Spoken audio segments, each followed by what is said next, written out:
When you think about it, relationships are kind of everything, right? They can be the best part of our lives, the source of our biggest wins, and let's be honest, the cause of our worst headaches.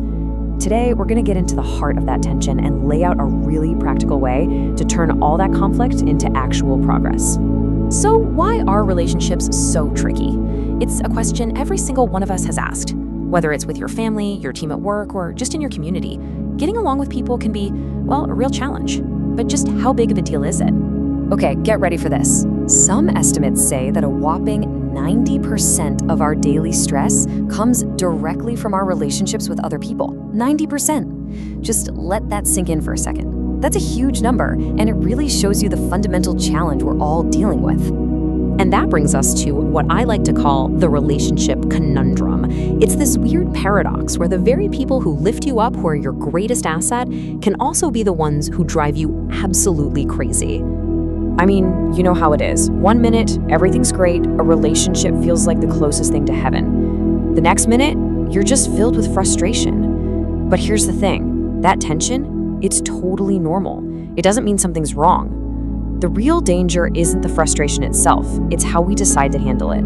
So this is where things get really interesting. We spend so much time and energy preparing for threats from the outside, right? But more often than not, the biggest threat to any team, any family, any organization is an enemy that's already inside the walls. And just look at the difference here. External attacks, threats, criticism from the outside, they can actually make a group stronger. They can unite people. But internal attacks, whoa, they are way more dangerous.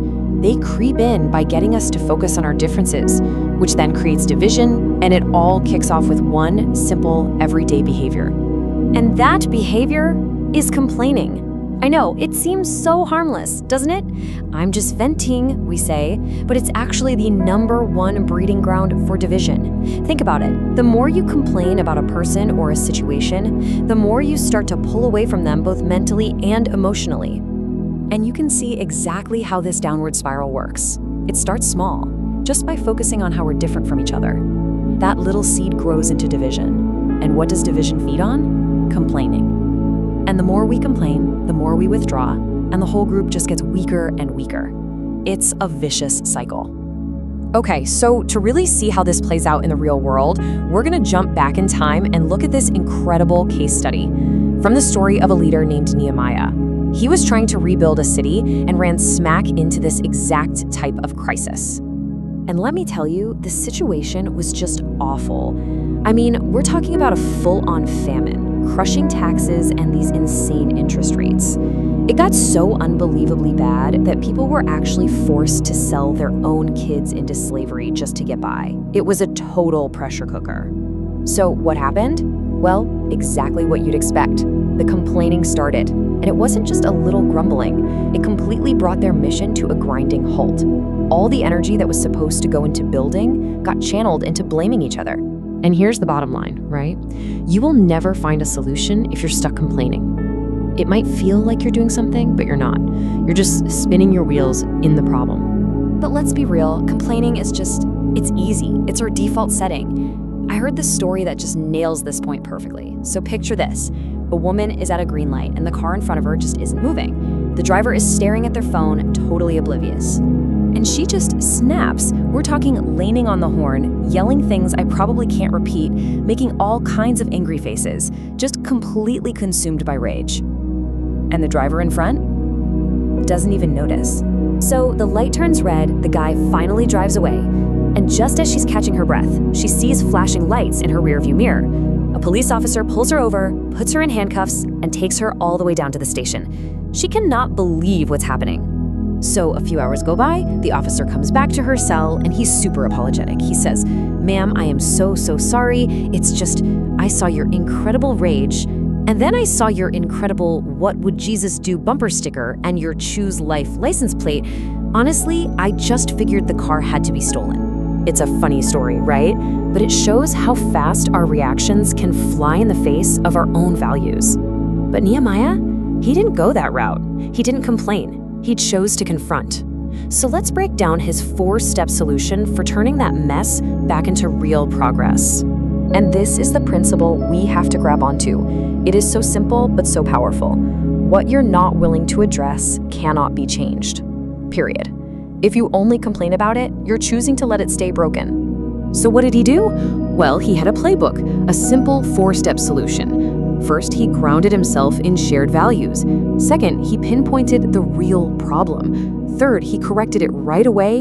And fourth, he built a system to make sure it never happened again. Let's dig in. That first step, walk in the fear of God, you can think of it as starting with integrity. It means your actions have to line up with your deepest shared values. That's the vertical relationship. If that part's solid, your relationships with the people around you, the horizontal ones, have a much better chance of working out. Next, he got crystal clear on the real problem. It wasn't just that people were poor, it was that they were being exploited by their own community. He called it what it was. And here's the key. He moved to step 3 immediately. He didn't wait, he didn't form a committee, he took action right then and there. And finally, he created accountability by having all the leaders make a public promise, so the change would actually stick. So what happens when you actually do this? When you choose to confront a problem instead of just complaining about it? Well, for Nehemiah, the impact was absolutely massive. He didn't just quiet things down, he transformed the entire situation. I mean, just look at this transformation. Before, you had exploitation and debt. After, justice and restoration. Before, it was a culture of complaining. After, unity. The mission was completely stalled, and then, boom, it was back on track with even more energy than before. So that really brings the question back to us, doesn't it? Think about your own life, right now. Your work, your family. What's that one thing you're always complaining about? Now, just imagine for a second, what could possibly change if you decided to stop complaining about it and instead found the courage to actually confront it? Thank you for watching. Comment on how you overcame the complaining conundrum. Please like, subscribe, and share to support my channel. Click on the bell notification for future editions. Biblical Lessons, curated by Ray Aarons.